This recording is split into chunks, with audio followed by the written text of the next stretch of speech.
এইবার খেলা শুরু করেছে ভারত, যে খেলায় জামাত এবং পাকিস্তান একেবারে কুপোকাত এবং তারেক রহমানের সাহায্যেই ঘুর পথে ভারত থেকে বাংলাদেশে ফিরতে চলেছে প্রাক্তন প্রধানমন্ত্রী শেখ হাসিনা। ভারতের বন্ধু হিসেবে পরিচিত শেখ হাসিনা কোন ছকে, ভারতের কোন চালে তারেক রহমানের সাহায্যে বাংলাদেশে ফিরবে? শুধু তাই নয়, বাংলাদেশে বদলে যেতে চলেছে সমস্ত আইনি ব্যবস্থা, যেগুলো জামাত এবং পাকিস্তান চেয়েছিল বদলে দিয়ে আরো একটা মিনি পাকিস্তান করে তুলবে। সেই সমস্ত আশায় জল ঢেলে দিয়ে ভারত তাদের খেলা শুরু করেছে। সিএন ডিজিটালে আপনাদের স্বাগত। আপনারা দেখছেন ইনসাইট আর আমি আপনাদের সঙ্গে রয়েছি মণি ভট্টাচার্য। বাংলাদেশের সব থেকে গুরুত্বপূর্ণ আপডেটগুলো আমরা তুলে ধরি এই অনুষ্ঠানে, কিন্তু এই মুহূর্তে দাঁড়িয়ে যে বিষয়টা আমরা তুলে ধরবো সেটা আপনাদের কিছুটা অবাক করলেও অত্যন্ত গুরুত্বপূর্ণভাবে বাংলাদেশের জন্য প্রাসঙ্গিক। বাংলাদেশে এই মুহূর্তে যে রাজনৈতিক টানাপোড়েন বাংলাদেশ কাটিয়ে উঠে একটা সুস্থ স্বাভাবিক সরকারে ফিরেছে, ঠিক ততই আরও সম্ভাবনা প্রবল হচ্ছে যে শেখ হাসিনা বাংলাদেশে ফিরবে। আমি বেশ কয়েকটা ধাপ তুলে ধরে দেখাতে পারি যে এই মুহূর্তে দাঁড়িয়ে যে রাজনৈতিক কন্ডিশন বাংলাদেশ ফেস করছে, সেইখানে শেখ হাসিনা অবশ্যম্ভাবীভাবে ফিরছে। সেইখানে ভারত খেলা শুরু করেছে, ভারত চাল দিচ্ছে। এমন একটা স্ট্র্যাটেজিক চাল ভারত দিয়েছে যেখানে জামাত এবং পাকিস্তান কুপোকাত হয়ে গিয়েছিল। প্রাথমিকভাবে বাংলাদেশের যে নির্বাচন, সেই নির্বাচনকে যদি লক্ষ্য করা যায় তাহলে এটা পরিষ্কার হয়ে যাবে যে বাংলাদেশে নির্বাচন হওয়াই স্বাভাবিক ছিল না। সেক্ষেত্রে ইউনূস এবং জামাত মিলে প্ল্যান করেছিল বাংলাদেশকে পুরো মিনি পাকিস্তান বানিয়ে ফেলা হবে। সেই জামাত এইবার হেরে গিয়ে নিজেদের ভুল বুঝতে পারছে। একদিক থেকে এই তারেক রহমানকে ভারত তাদের ছকেই ফেরানো হয়েছিল বাংলাদেশে, এবং ঠিক সেই ছকেই কোথাও গিয়ে এইটা প্রমাণ হয়ে যাচ্ছে যে সেই ছকেই এইবার হাসিনা ফিরবে এবং সেখানে পুরোপুরিভাবে সাহায্য করবে তারেক রহমান। এমনটা শুধু আমি বলছি না, এমনটা ইনপুট এসে পৌঁছচ্ছে। তার প্রাথমিক কারণ আমি বলে দিতে পারবো। প্রাথমিকভাবে বেশ কয়েকটা গুরুত্বপূর্ণ পরিবর্তন বাংলাদেশে ঘটেছে। সেই পরিবর্তনগুলো কি, আমি সেই পরিবর্তনগুলো বলে তারপর বলবো এর পিছনে বা এর নেপথ্যে কারণ কি রয়েছে।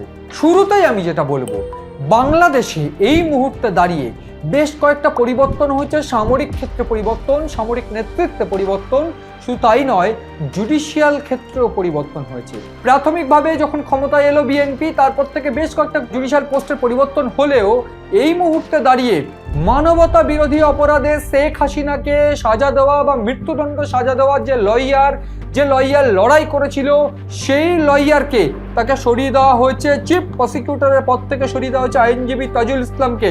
তার জায়গায় আইনজীবী আমিনুল ইসলাম তাকে স্থানান্তরিত করা হয়েছে, তাকে পদাভিষিক্ত করা হয়েছে। এই আমিনুল ইসলাম, যে কিনা বিএনপি এবং ভারতের খুব ক্লোজ, তাকে পদ দেওয়া হয়েছে চিফ প্রসিকিউটর পদ। এবং তার একটা অন্যতম কারণ, শেখ হাসিনার যে বিচার পর্ব চলছে, সেই বিচার পর্ব রদ করার জন্য নয় তো। বিশেষজ্ঞরা জানাচ্ছেন এই যে তাজুল ইসলাম, যিনি এর আগে চিফ প্রসিকিউটর পদে ছিলেন, তিনি অত্যন্ত ঘনিষ্ঠ ছিলেন জামাতের, এবং সেই জন্যই জামাতের কথা শুনে এই মোহাম্মদ ইউনূস, যিনি অন্তর্বর্তী সরকার প্রধান, তাকে এই জায়গায় বসানো হয়েছিল। তাহলে আপনারা কি জানেন যে এক্স্যাক্টলি কোন ছক ভারতের মধ্যে চলছে? প্রাথমিকভাবে জামাত ইসলাম যখন হার মেনে গিয়েছে এই যে জায়গাটা, সেই জায়গা থেকে তারেক রহমান কিন্তু ভারতের সাহায্য নিয়েই বাংলাদেশে ক্ষমতা এসেছে। এবং ঠিক তারপর থেকে ভারতের সঙ্গে যে সমস্ত ভিসা সেগুলো চালু হয়ে গিয়েছে, যে অরাজকর পরিস্থিতি সেগুলো কেটে গিয়েছে। আমরা একাধিক ক্ষেত্রে বিএনপির নেতৃত্বের গলায় শুনেছি ভারত বিরোধিতা থেকে বেরিয়ে আসুন। আমরা এর আগেও দেখেছি যে বিএনপি ভারত বিরুদ্ধতা ছেড়ে প্রাথমিকভাবে চাইছে যাতে ভারতের সঙ্গে মিত্রতা বজায় থাকে। এবং এই মিত্রতা বজায় থাকা, এইটা কোন দিকের ইঙ্গিত করছে? যেখানে দাঁড়িয়ে শেখ হাসিনা ভারতের সহায়তায়, তারেক রহমানের সহায়তায় বাংলাদেশে ফিরবে বলে মনে করা হচ্ছে। প্রাথমিকভাবে বাংলাদেশে এই যে তারেক রহমান প্রধানমন্ত্রী, তার যে অতীত, সেই অতীত ঘাটে দেখা যাবে বিভিন্ন ক্ষেত্রে তারেক রহমানের সঙ্গে ভারতের কিন্তু সম্পর্ক খুব একটা ভালো ছিল না 2004-এর অস্ত্র হামলার পর থেকে।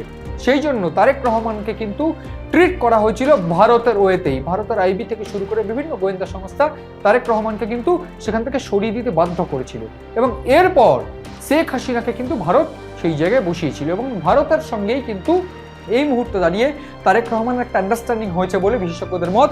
ঠিক যে কারণে শেখ হাসিনার বিচার যে দেশের আইনজীবী যে চিফ প্রসিকিউটর করছিলেন, যিনি লড়াই করছিলেন, তাকে সরিয়ে দেওয়া হয়েছে এবং সরিয়ে দিয়ে ক্ষমতায় এসেছে ভারত এবং বিএনপির ঘনিষ্ঠ আমিনুল ইসলাম। এবং শুধু এইখানেই নয়, বিভিন্ন ক্ষেত্রে আমি যদি বলি সেক্ষেত্রে সামরিক যে প্রতিনিধিত্ব পরিবর্তন, সেই সামরিক প্রতিনিধিত্ব পরিবর্তনে আমি কয়েকটা নাম বলবো, গুরুত্বপূর্ণ নাম।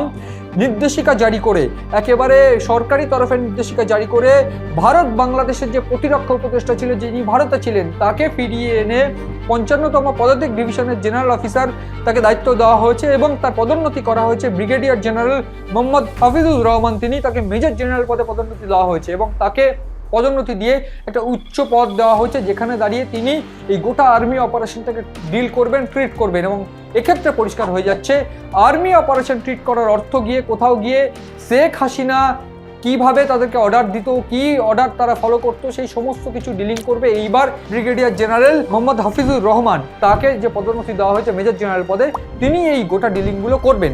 এক্ষেত্রে আমি আরও একজনের নাম বলবো, লেফটেন্যান্ট জেনারেল মোহাম্মদ মইনুর রহমানকে চিফ অফ জেনারেল স্টাফ অর্থাৎ সিজিএস পদে নিয়োগ করা হয়েছে। এই সেনাবাহিনীর প্রধান পদ হিসাবে দেওয়া হয়েছে, অর্থাৎ সেনাবাহিনীর অন্যতম প্রধান পদ হিসাবে দেওয়া হয়েছে, যেটা তিনি আগে আর্মি ট্রেনিং অ্যান্ড ডক্ট্রিন নেতৃত্বের কমান্ড ছিলেন, তাকে এইবার এই সিজিএস পদ দেওয়া হয়েছে, যে পদ নিয়ে তিনি কিন্তু এক অত্যন্ত গুরুত্বপূর্ণ পদ এটি এবং যে পদটা সিজিএস এর পদ অর্থাৎ প্রধান পদ, যেখানে দাঁড়িয়ে সমস্ত আর্মিদের কি অপারেশন হবে, কোন জায়গায় তারা থাকবেন, কাদের সঙ্গে কি ডিলিংস হবে, কিভাবে ভারতের সঙ্গে বা অন্যান্য দেশগুলোর সঙ্গে সম্পর্ক বজায় থাকবে, সেই সব ডিল কিন্তু এইবার তিনি করবেন।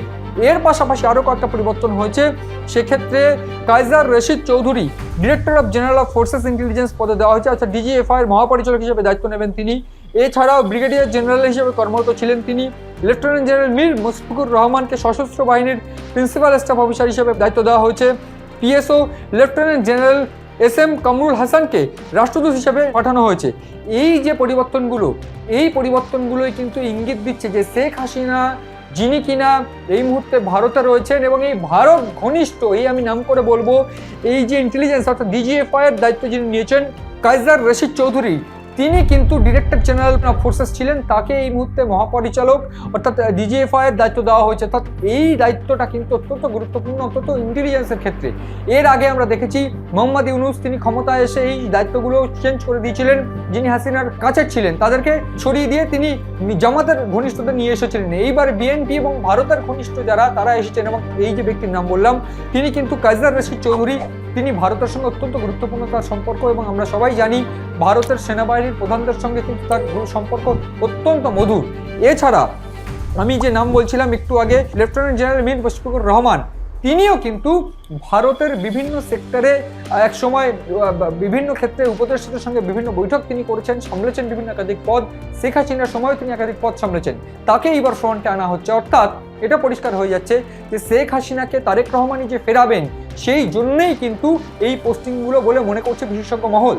ফলে এই যে পরিবর্তন, সেই পরিবর্তনেই কিন্তু পরিষ্কার হয়ে যাচ্ছে যে কোন ছকে কোন সুতো বাঁধা আছে এবং সেই ছকটাই কিন্তু ভারত এই মুহূর্তে খেলার চেষ্টা করছে। যেটা আমি শুরুতে বলছিলাম, ভারত কিন্তু তার খেলা শুরু করে দিয়েছে। এই খেলাই যদি ভারতের একেবারে উদ্দেশ্য হয়, তাহলে এটা পরিষ্কার যে তারেক রহমানই 8 বছর 2-3 মধ্যেই কিন্তু নিজে পথ ছেড়ে দিতে বাধ্য হবেন এবং তারপর তিনি ভারতের সঙ্গে একেবারে সমঝোতা করে তিনিই কিন্তু শেখ হাসিনাকে পদে আনবেন, এইটা একেবারে পরিষ্কার।